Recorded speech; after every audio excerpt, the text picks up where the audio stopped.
is. Faith is not a blind belief. It is the strength found in our shared community and the convictions that shape our nation. Welcome to Faith in America, exploring political and patriotic themes for a stronger nation.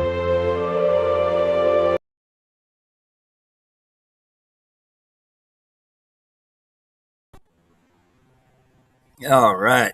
Here we go. Good morning, good afternoon, everybody. Let me just move some things around here. Yesterday was a bad hair day. Today is a better day. And we got a lot to cover. Yesterday we went about 35 minutes. Today I have a feeling we're going to go a little bit longer. May go the full hour.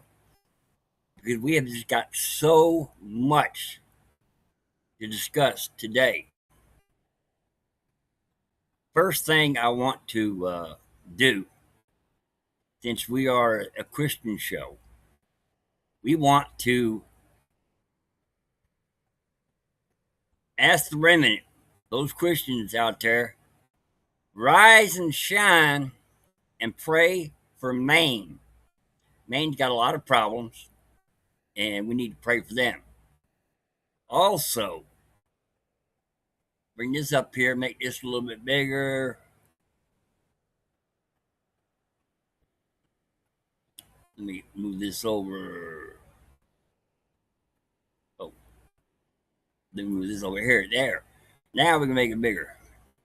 The old trying to learn how to.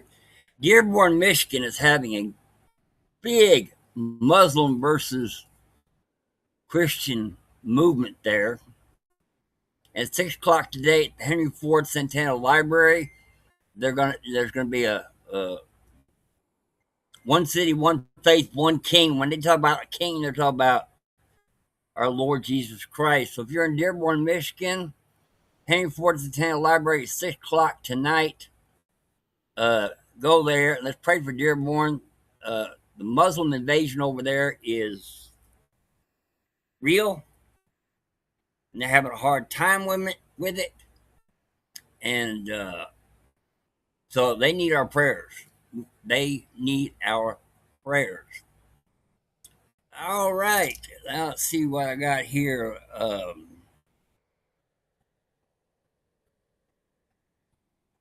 To go to today, I don't think I've got it. There we go.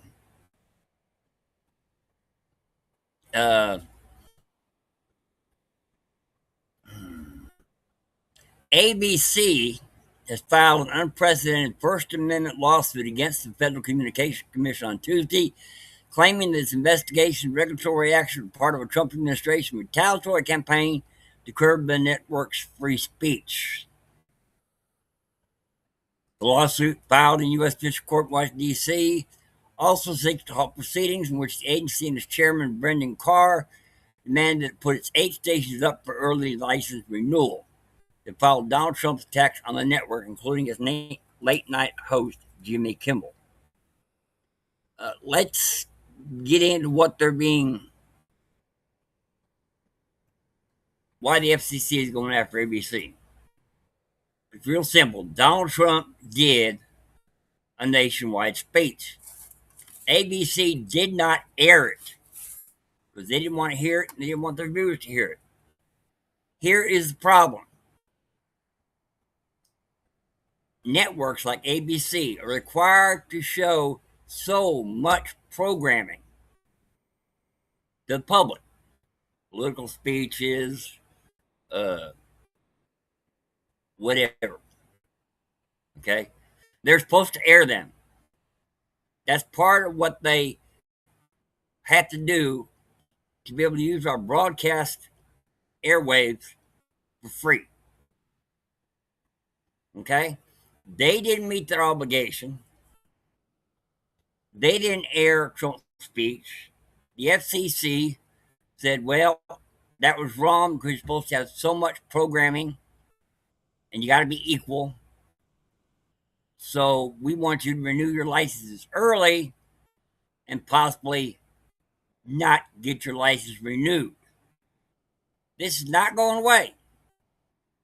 But I think it's something we need to look at because we're looking at the First Amendment. And we're looking at what networks can and cannot do, especially when they're using public airways to air their shows. So we got a little bit on that to do. Also, uh, in St. Louis, Missouri, a warrant has been issued for Dr. Jill Stein after she failed to appear in court for 2024 assault charge. It says the judge said her attorney and her failed to appear in court on Monday. Okay, this is a lady, that ran for president. She's a politician. She was supposed to be in court. She didn't show. And now there's an arrest warrant for her. So we expect that's going to be a problem for her. Look, biblically, going by the Bible, leaders, whether they're Republican, Democrat, moderate, right, left, have to serve with dignity and respect and loyalty. If you are a former presidential candidate like Jill Stein, and you're supposed to be in court, and you don't go, that's not serving or acting in a way that is responsible, that is with honor and dignity. In fact, there was an assault charge, dignity's probably out the window anyway. And so, hey, that's what's going on there. Here,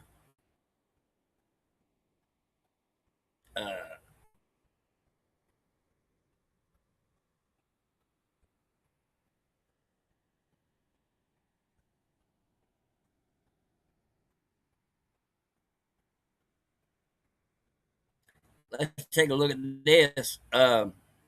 Omar's got calendar come out firing without a cleanup mess in Deep Blue District. People are fed up. And let's see if I can get this play.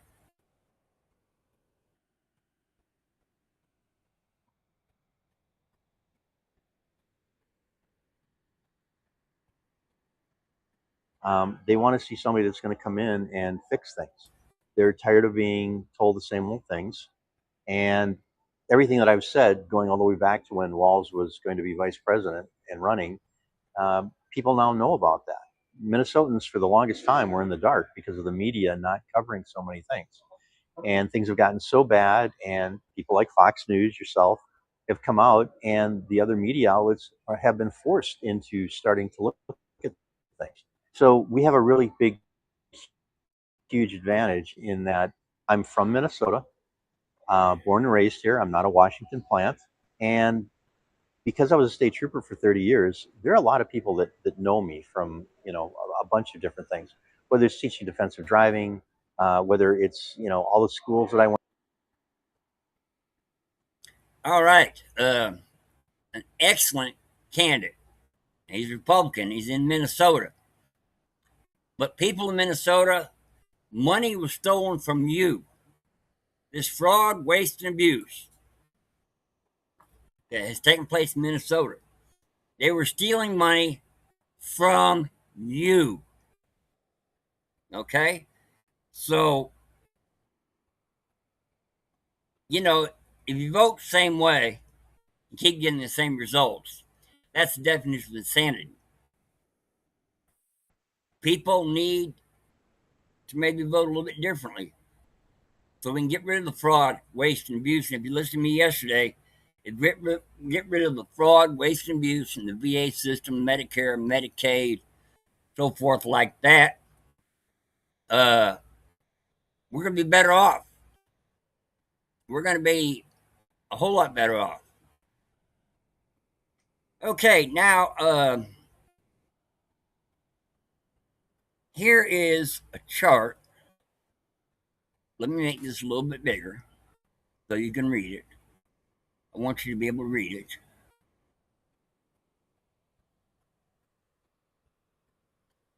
Obamacare, which I think we should do away with if we're going to have Medicaid for all. But anyway, I found this interesting.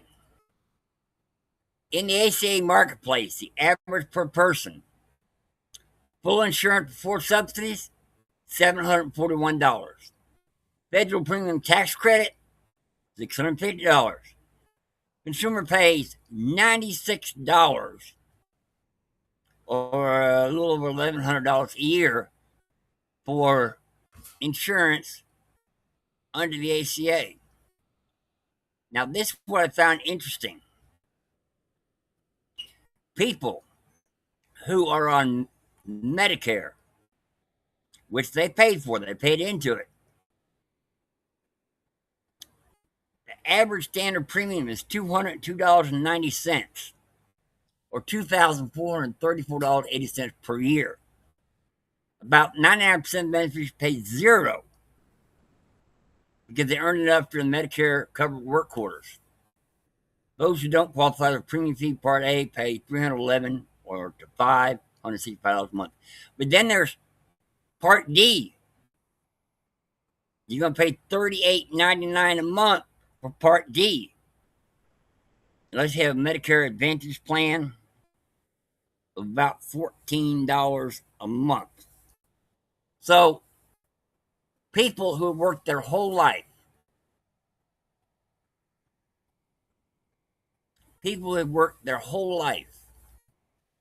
and they get a raise in Social Security, and they raise the Medicare rates, so they have to pay more. They're paying more for their insurance than people on Obamacare. So, if Medicare, which is basically a national health care program, can do it for around, let's say, $150 to $200. How come Obamacare, which is a government-run health care, charges almost $800 a month? Something does not compute, okay? It just doesn't compute. Let me now go here.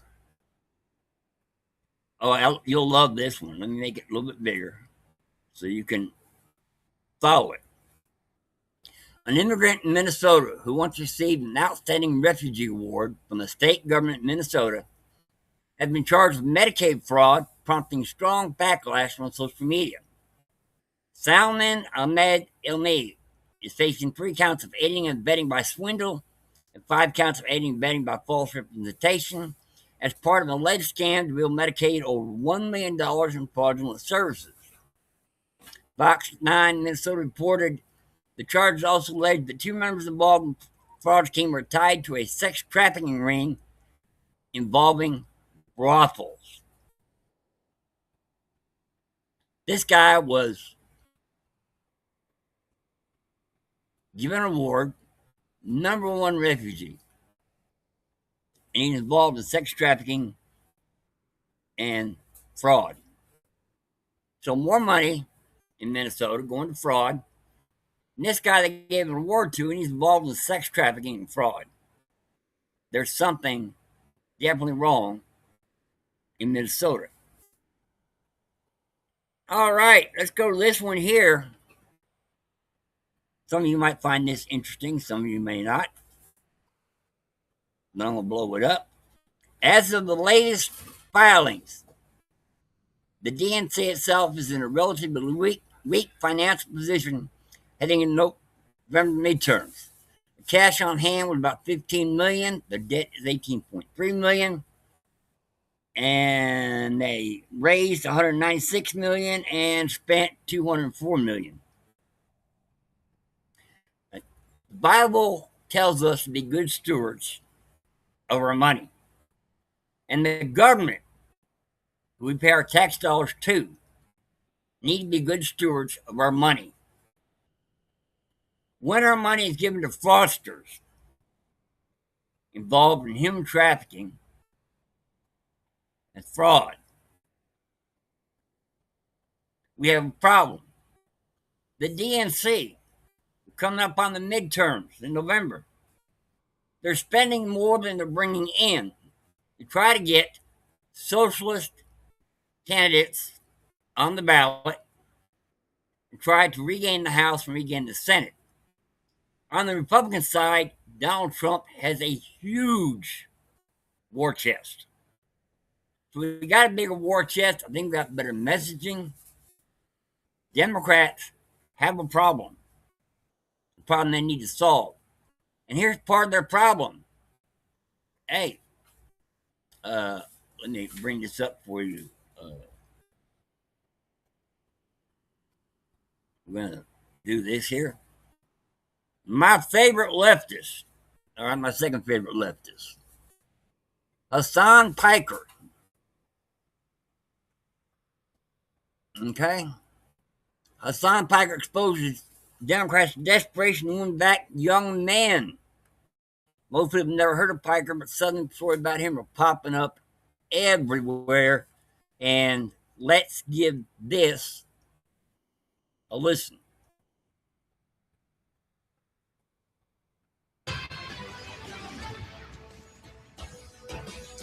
Welcome back, everybody. Hasan Piker putting Democrats in a real tough spot. The far-left streamer calling on leaders in his party to defend him and accept his place in their coalition as GOP criticism of his rhetoric becomes a key issue in the midterms. And that rhetoric is becoming a bit of a liability for Democrats. Listen.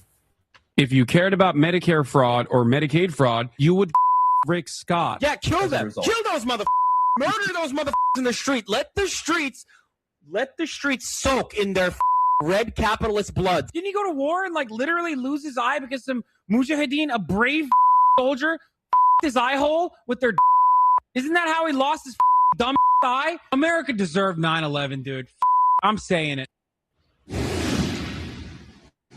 All right, now Hasan Piker, not a politician. He is a podcaster, and he is giving the Democrats a lot to think about. What they need to think about doing is dumping Hasan Piker, because he is going to give you guys a lot of problems, especially with messaging. He wants to defund the police. He wants to do away with the presidency. He wants to do away with the Senate. And he wants to change the Constitution.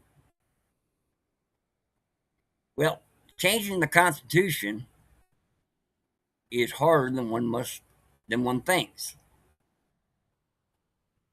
And here's a little graph. Let me make it bigger for you, okay?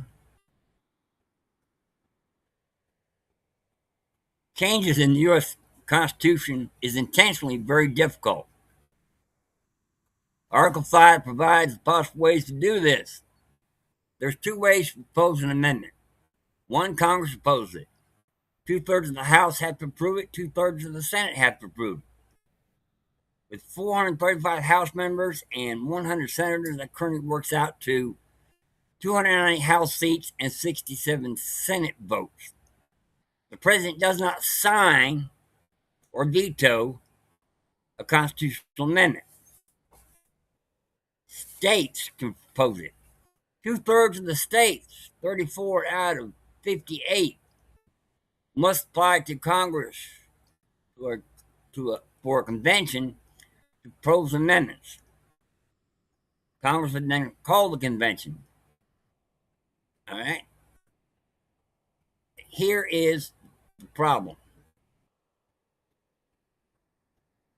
Once we have a convention of states or Congress proposes an amendment, then comes ratification. Regardless of the amendment that is proposed, it must be ratified by 3/4 of the states. Today it means 38 of the 50 states must approve it. Congress determines whether ratification occurs through state legislatures or state ratifying conventions. Now, for the Democrats, especially Hasan Piker and these other ones want to do away with presidency and the Senate and police and prisons and all this. Here is the problem. I can make this a little bit bigger for you. There are 20 states. There they are. They're solid Republican states. There's only about 10 states that are solid Democrat. That leaves 20 states that are kind of on the fence. That's 20 states that would decide.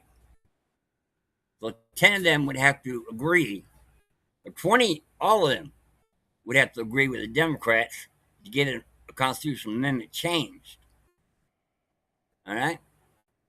And the Republicans only need 10 to block it. So, yeah, you're not going to do away with the presidency. You're not going to do away with the Senate. Defunding the police is just a bad idea altogether.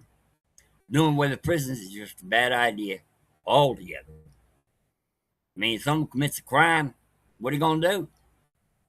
And where are you going to put them? I mean, it's just, they're full of ideas and ain't none of them good.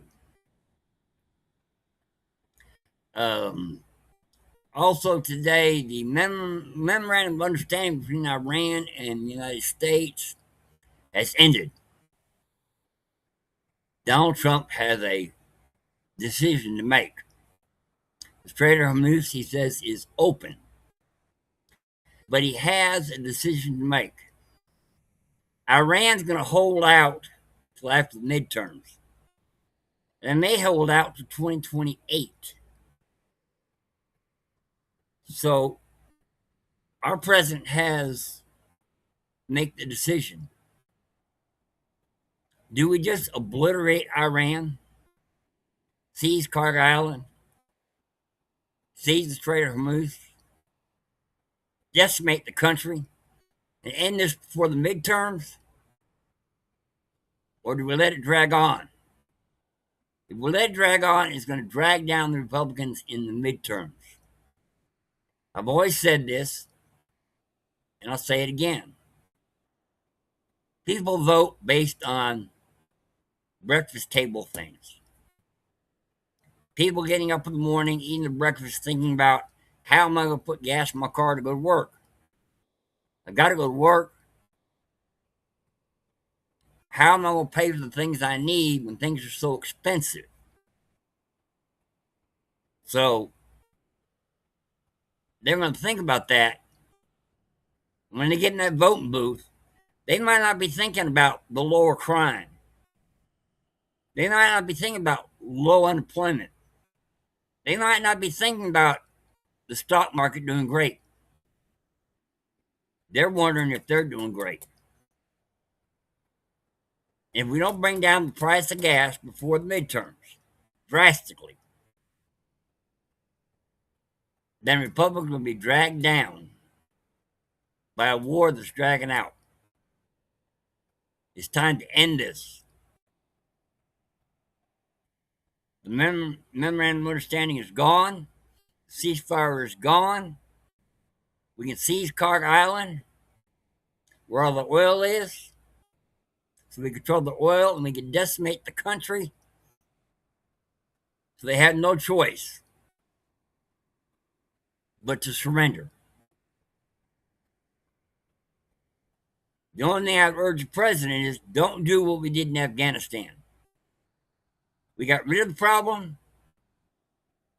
We dragged it out. The pullout, we lost billions of dollars in military equipment. People died. And the Taliban took over.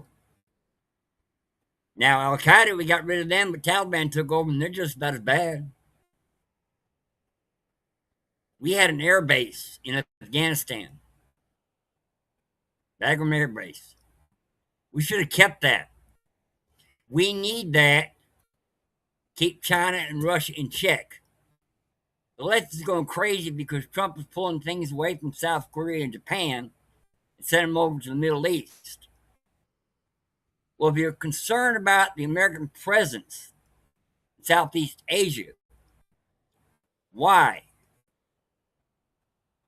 with the war in Afghanistan, we decided to turn over to the Taliban, did we not keep that airbase and keep our billions of dollars of equipment? So we keep Russia, China, and the Taliban in check. Now, people will say you can't have an American base in a country that's not favorable to Americans. Well, I've got some news for you. We have Guantanamo Bay down there in Cuba. It has been there for years. It continues to be there. That's where we send the bad guys.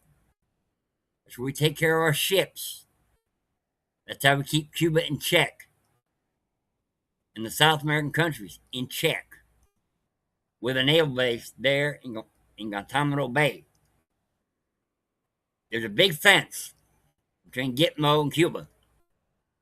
That's all that separates an American base from a country not friendly with the United States.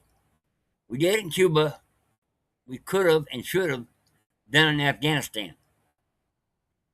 And when it comes to Iran, when we end this, which should be now, we should keep Carter Island and all the oil. And you consider putting an air base there to protect our allies and interests in the Middle East. The United States has to have a presence in the Middle East to keep everything in check. We have to have a presence in Europe to keep everything in check. We should have had a presence in Afghanistan to keep Russia and China in check. But now we're scrambling. And so the president needs to end this situation in Iran, make it beneficial to Americans, so we can recoup all the money that we spent trying to stop Iran from getting a nuclear weapon. Good thing. And regime change had been on the table from the beginning, but the Death to America crowd was not going to stop. Never got back channels with the IRGC. We got back channels to the leaders of Iran. But what we need to do, Mr. President, I don't agree with everything you say, I don't agree with everything you do, but I will agree with this. We need to end it in Iran, lower the price of gas before the midterms, because Democrats don't have any money. We got plenty of money. Democrats got some really stupid candidates. Most of our candidates are somewhat intelligent or intelligent. We can win the midterms if we get people out to vote. We can win the midterms if we make it about radical leftists like Hasan Piker and Abdul al-Sayed. We can win the House. Maybe by a small majority, maybe by a big majority. We can win the Senate. And that's going to set us up for a big win in 2028. When we're going to have J.D. Vance and hopefully Marco Rubio run for the presidency. And on the Democratic side, they've got Kamala Harris, Andrew Ocasio-Cortez, and the governor of California, who I didn't know why he would run. Cory Booker may be running in there. Gavin Newsom, the governor of California. His track record's so bad, I can't see him making it past the first few primaries or caucuses. Cory Booker's would be something to look at for the Democrats. What Democrats need to look at is their party has been hijacked by people that are socialist, and communist. So they might want to look at the independents, the undecideds. Republicans will all vote Republican, most of them. Democrats will vote Democrat, most of them. But the independents stay far to the left of all this nonsense are popping out. Democrats will lose. Republicans will win.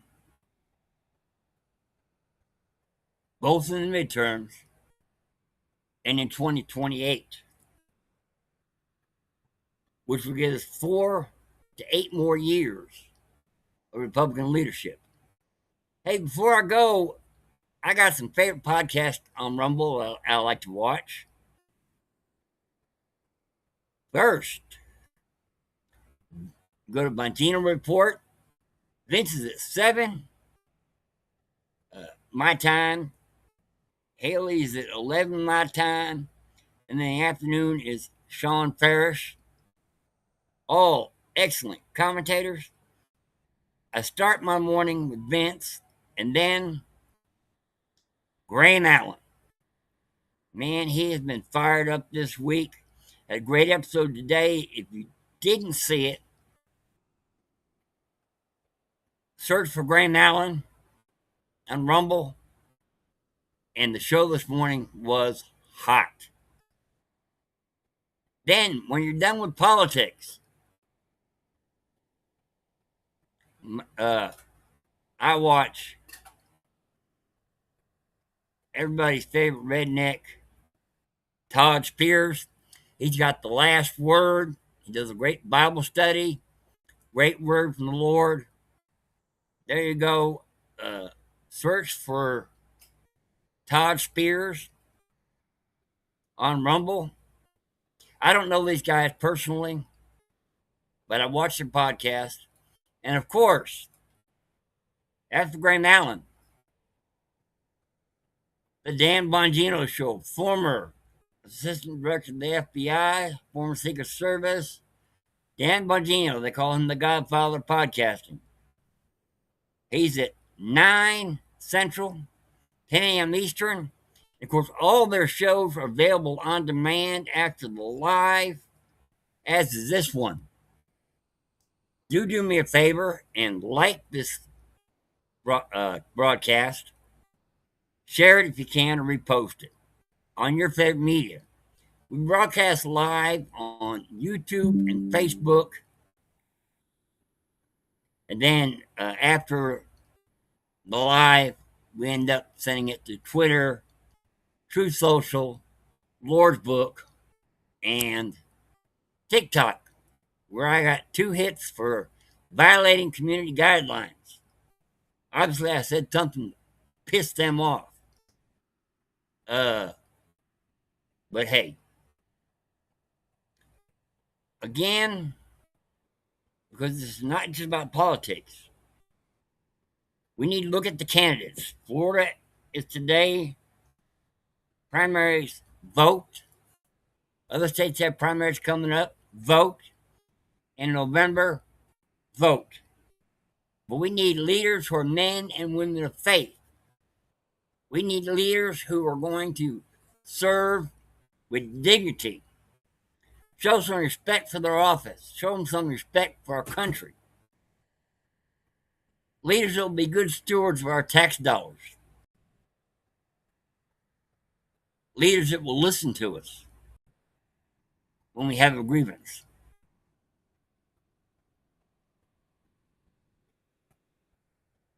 And being good stewards of our tax dollar means doing away with the fraud, waste, and abuse to find the best way to serve Americans with things they need like health care, a hand up, Social Security, Medicare, Medicaid. We can solve these problems. if we take a good hard look at them and realize we have a problem. First step in solving a problem is realizing we have a problem. And in Medicaid, Medicare, Social Security, VA, we know we have a problem. Now we need to find a solution that benefits most of Americans.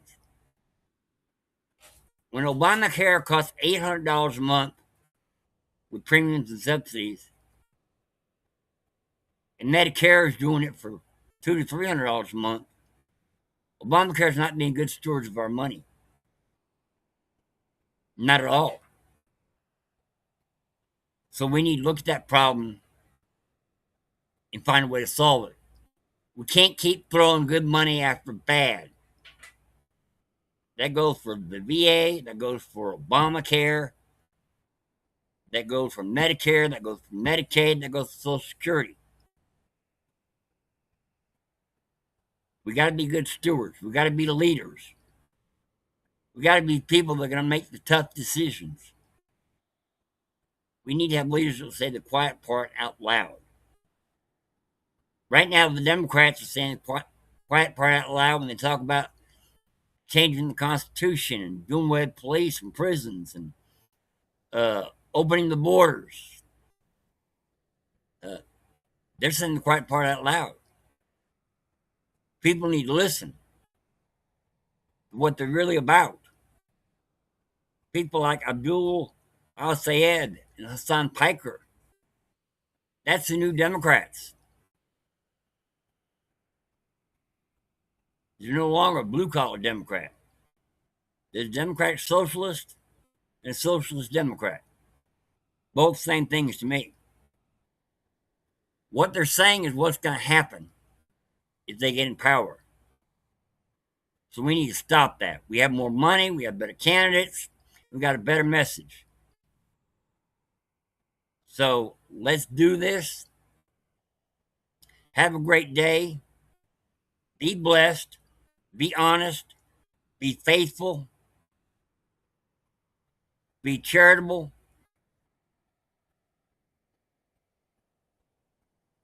And God bless America.